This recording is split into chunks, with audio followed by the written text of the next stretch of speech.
আগামী প্রজন্মের জন্য গড়ে ওঠা একদল আদর্শ মা। সেলুট জানাই তোমাদেরকে। বাহ বাহ বাহ বাহ, কত সুন্দর আদর্শ না? এইরকম একটা অবস্থা দেখে তো মনে হচ্ছে এগুলো সবগুলো মাদ্রাসা পড়ুয়া ছাত্রী। এদের যদি হয় এই অবস্থা, বর্তমান পরিস্থিতি আপনি যদি চিন্তা করেন, এই সমস্ত মহিলারা তারাও তো একদিন সাংসারিক হবে, সংসার হবে, তাদের বাচ্চা কাচ্চা আসবে। যখন তাদের বাচ্চা কাচ্চারা এই পরিস্থিতি দেখবে, সবগুলা নেকাব পরা, হিজাব পরা, বোরকা পরা, হা হা হা হা হা হা, ছি ছি ছি, লজ্জা তোমাদের জন্য। মানে তোমরাই তো আগামী প্রজন্ম, আগামী ভবিষ্যৎ বলো, ফিউচার বলো, যা বলো, তোমাদের দ্বারা তো একজন, ওই যে কথায় আছে না যে আমাকে একটা শিক্ষিত মা দাও, আমি তোমাকে একটা শিক্ষিত জাতি দিব। আমাদের তানজিম সাকিব বলছিল না, ভার্সিটির ফ্রি মিক্সিং, ভার্সিটির ফ্রি মিক্সিং মেয়েদের থেকে আর যাই কিছু আশা করো, আদর্শ একজন মা আশা করতে পারবা না। তোমার আদর্শ একটা বাচ্চার জন্য একটা মা তুমি আশা করতে পারবা না। ঠিক তাদেরই একটা প্রমাণ। আমি সবাইকে মিক্সিং করতেছি না, আমি জাস্ট এই ভিডিওটা দেখার পর আমি নিজেকে নিজে, মানে আমি না বলে আর থাকতে পারলাম না। আপনারা যদি চিন্তা করেন, মাদ্রাসা পড়ুয়া ছাত্রীগুলা দিন দুপুরে তারা সিগারেট টানতেছে, সবগুলো একসাথে সিগারেটের ধোঁয়া নিতেছে, ফিল নিতেছে, সুখ টান দিতেছে, সুখ টান, কত সুন্দর ফিল। তোমাদের থেকে কি আশা করা যায় বলো? বলো আমার বোনরা, প্রিয় বোনরা, তোমাদের থেকে কি আশা করা যায়?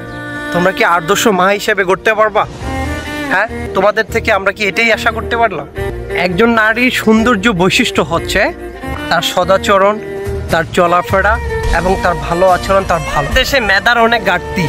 এই সমস্ত মহিলারা তারা তো শিক্ষিত মাদ্রাসার ছাত্রী বা ভার্সিটির ছাত্রী, যেমনটাই হোক, মানে মেধার বিচার আপনি কিভাবে করবেন? কোটা নিয়ে আলোচনা হইতেছে, কোটা সংস্কার চাই। মেধার ভিত্তিতে যদি চিন্তা করা যায় তাহলে এটা একটা মেধা, এটাও তো একটা মেধা। বিড়ি টানাও তো একটা মেধা না? হা। দুঃখের সাথে বলতে হয় ভাই, আমরা কোন জামানাতে চলে আসছি।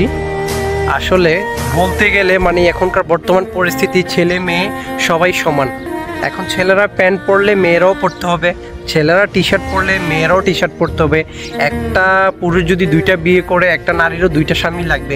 এখন মানে সমান অধিকার দিতেই হবে। পুরুষ মানুষ তো বিড়ি খায়, সিগারেট খায়, এখন মেয়েরাও খাইতে হবে। এটাই স্বাভাবিক, এটা একটা ট্রেন্ড। এটা নিয়ে বেশি ভাবলেও চলবে না, বেশি চিন্তা করলেও হবে না। যাই হোক বোনেরা, তোমরা কিন্তু ভালোই সুখ টান দিতেছ, আর ভালো করে টানো।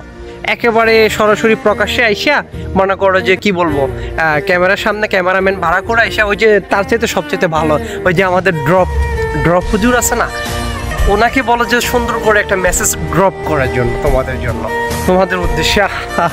আমার আসলে বলতে ইচ্ছে তো, আমার একবার লজ্জা লাগতেছে। এইরকম ভার্সিটি ফ্রি মিক্সিং মেয়েদের জন্য বা মাদ্রাসা ছাত্রী বলো, আমি সবাইকে মিক্স করতেছি না, সবাই একরকম না বা এরকম না, তারপরও বলি এই সমস্ত কালচারের জন্য আজকে আমরা অনেক পিছিয়ে আছি।